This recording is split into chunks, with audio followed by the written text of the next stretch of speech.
All right, let's jump right in. Today, we are going to crack the code on your EDMA7412 exam. Think of this as your ultimate playbook, a guide designed to help you focus only on what truly matters to succeed.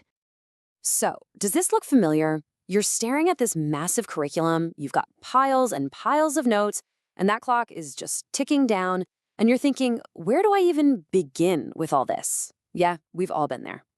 But what if you didn't have to study everything? Seriously, what if you could pour all your energy into the topics that are practically guaranteed to show up on the exam?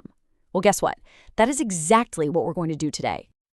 So, how do we pull this off? Well, it's definitely not about guesswork or luck. We have a solid method for decoding your exam to figure out what the examiners really want you to know. It's a really simple three-step process. First, we dig into past papers. Then, we identify the patterns, the questions and themes that keep popping up. And from that data, we build a laser-focused study plan. This is all about working smarter. And we've done the homework. We went through 5 solid years of EDMA 7412 exam papers.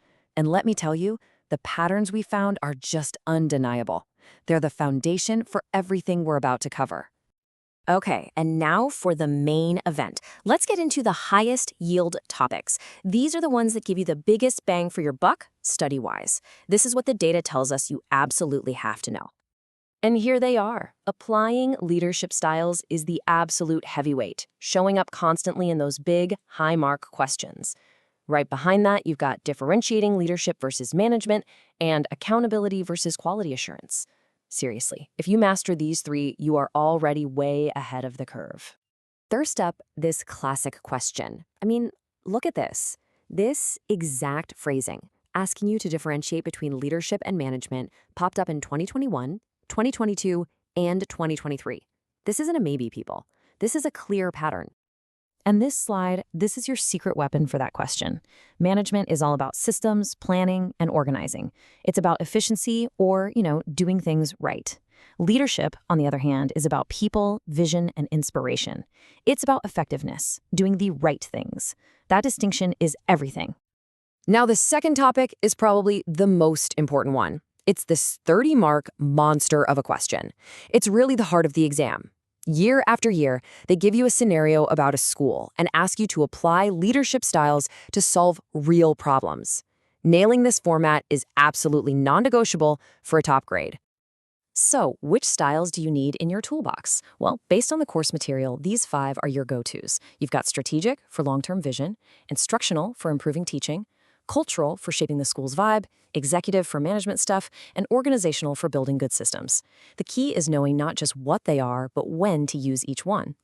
And that brings us to our third must-know topic. Yep, it's another one of those differentiate between questions.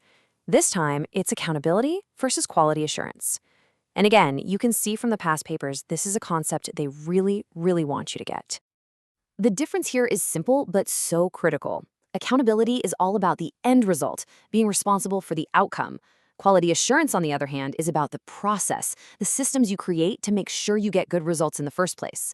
One is the what, the other is the how.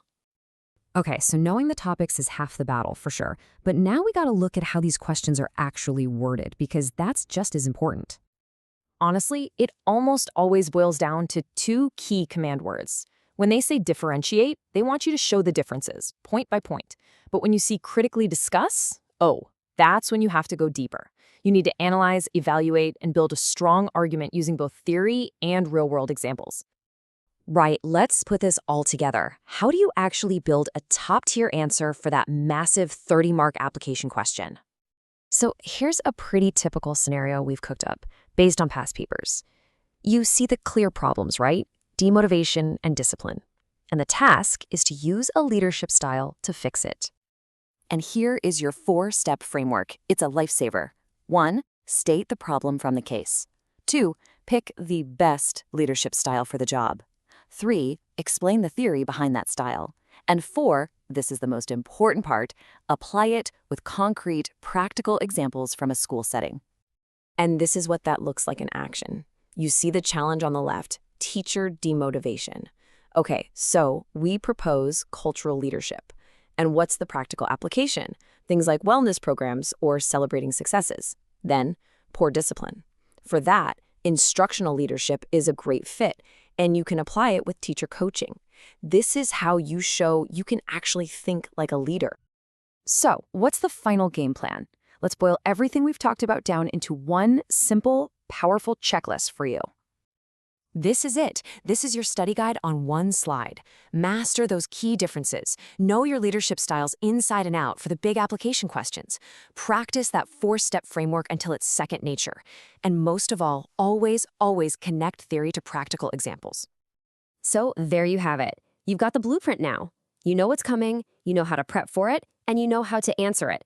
The only question left is, are you ready to study smarter, not harder? Because you've absolutely got this.